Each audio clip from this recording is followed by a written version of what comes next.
Yan. Ito yung ginawa ko kahapon. Tutuloy lang natin. Tapos dito, maglalagay tayo dito ng pinto ulit. Yan, request ng customer yan.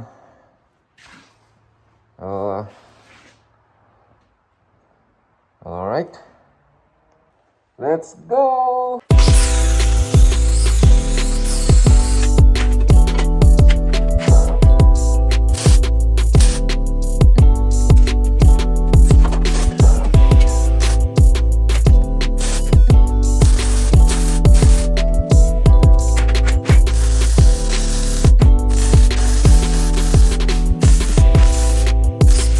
Ito yung pang pinto natin.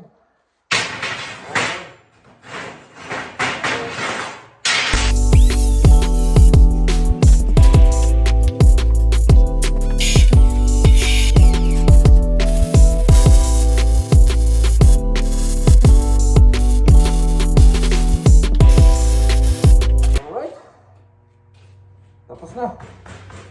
Ilalagay na natin doon. Ilalagay na natin doon mamaya.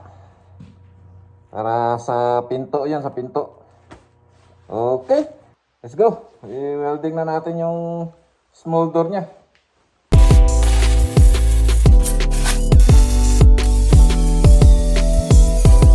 Yun, tapos na. Ito yung small door niya. Yan o.